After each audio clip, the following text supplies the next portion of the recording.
Les calmes de gener són un bon moment per sortir a la mar i aprofitar aquests dies de mar plana per gaudir d'una passejada vorejant la costa. El litoral de Calvià, saturat i massificat durant l'estiu, resulta molt tranquil aquests dies de l'hivern.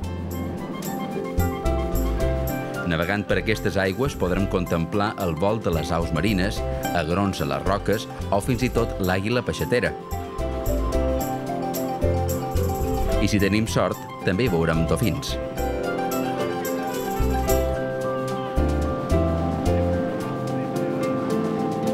Un dels racons més atractius d'aquestes costes és, sens dubte, la zona del Toro i Rafelbuig. Si sortim de Santa Ponça o de Port Adrià, deixem enrere construccions a primera línia, edificacions i obres impactants per arribar a les aigües protegides de la Reserva Marina del Toro.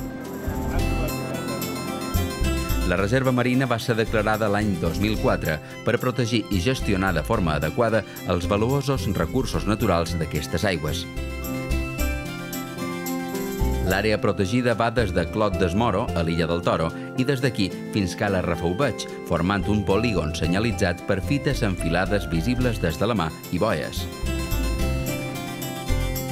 Uns plafons instal·lats als ports i a diversos punts del litoral informen sobre la normativa de la reserva. Els vigilants de la reserva són els responsables de vetllar pel compliment d'aquestes i d'altres normes. No tots són guardapesques, que és una titulació expedida per al Ministeri de l'Interior a través de la Guàrdia Civil i ens permet requisar captures il·legals i estris de pesca il·legals. Hola, bon dia. Somos vigilants de la Reserva Marina del Toro. Que tens llicència de pesca, per favor?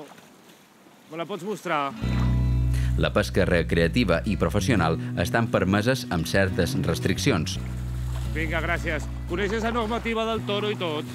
Les talles mínimes i tota la normativa? Vinga, perfecte. Doncs gràcies, bon dia. Què tal ha anat la pesca? Dins la reserva, els pescadors recreatius de les voreres que pesquen en canya, aquests poden pescar tot l'any. Tenen la restricció que només poden pescar amb una canya i un màxim de 3 hams. I després, el que és la pesca d'embarcació està permès de dia 1 d'octubre fins al final del darrer dia d'abril. I això inclou la pesca de potera, la pesca de curricà i de fluixa i la pesca de volantí. La normativa de la Reserva Marina també regula la pràctica del busseig, sens dubte un dels principals atractius d'aquestes aigües.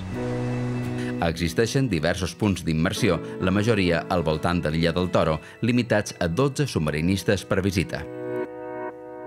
El busseig dels centres de busseig se fa a una sèrie de boies que estan col·locades perquè ells no poden fondejar, s'han d'agafar les boies i actualment s'ha posat en funcionament una pàgina web per tal de fer les reserves d'aquestes boies, no?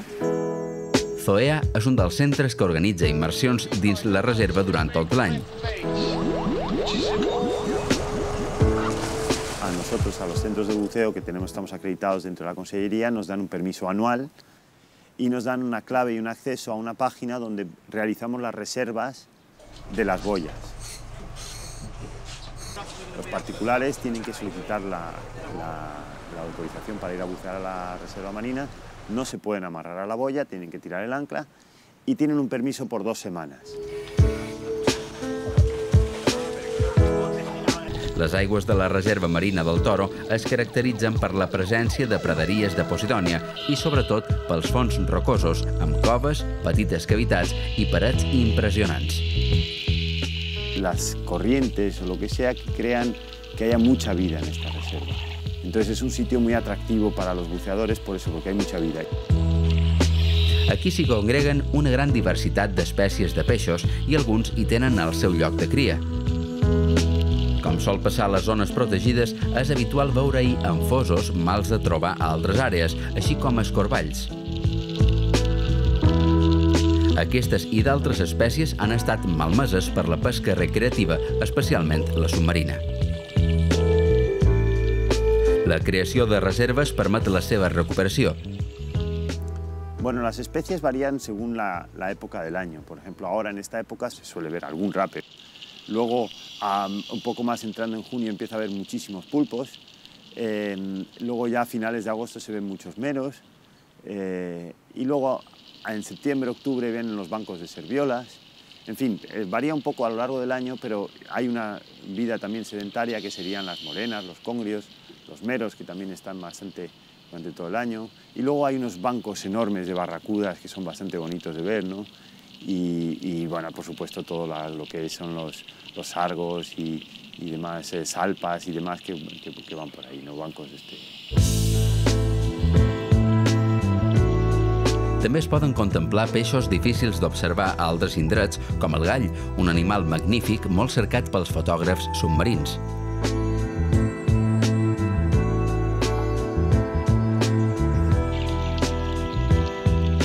Si tenim sort, podem fins i tot contemplar algun exemplar de cavallet de mar, una espècie molt sensible que necessita una bona qualitat de l'aigua per sobreviure.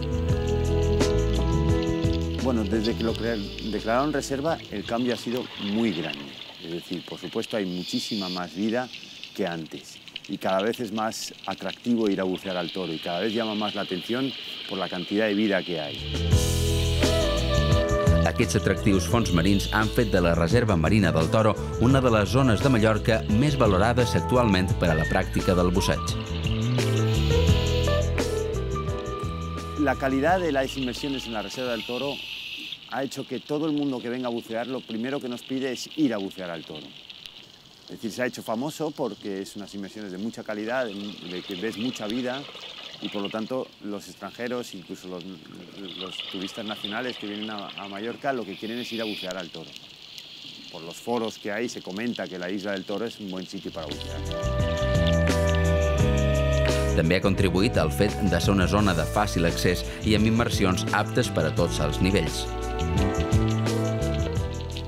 La isla del Toro es una isla que alrededor de ella tiene una plataforma que sale más o menos unos 30 metros desde el final de la isla y esa plataforma está a unos 5 metros de profundidad, que ahí es un sitio ideal para fondear o donde están las boyas donde nos amarramos los barcos de buceo, ¿no? Esa plataforma con 5 metros de profundidad permite que cualquier nivel pueda estar a esa profundidad sin ningún problema. Después de los 5 metros baja a unos 18 metros de profundidad, poco a poco, bueno, un corte bastante, pero luego de los 15-18 ya empieza a bajar poco a poco hasta los 35, 40, 45 metros de profundidad.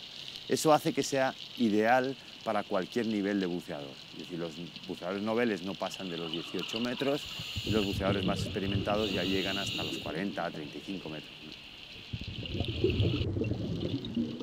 Bueno, los pros de la reserva, desde que se hizo la reserva, pues son principalmente eso, la cantidad de vida que se ha creado debido a que ya no está permitida la pesca submarina, por ejemplo, que no está permitida la pesca profesional tampoco. Eso ha hecho que hay una explosión de vida muy grande. Los contras es la limitación que tenemos los buceadores para bucear, es decir, estamos limitados el número de buceadores al día que pueden bucear en el Toro.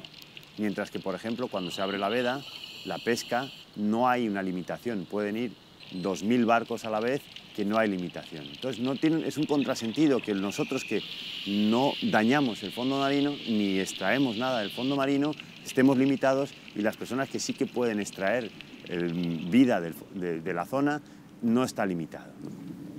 Eso quizás sería el mayor inconveniente.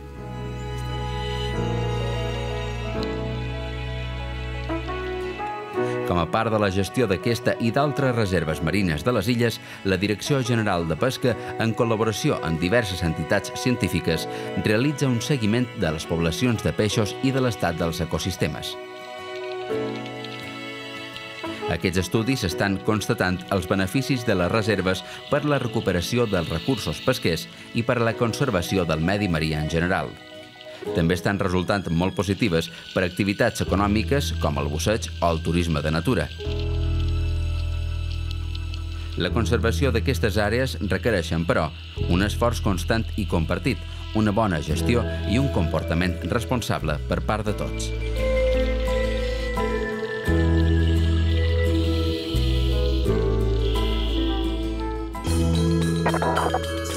Recorda, les aigües que envolten l'illa del Toro i Rafelbuig són una reserva marina des de 2004.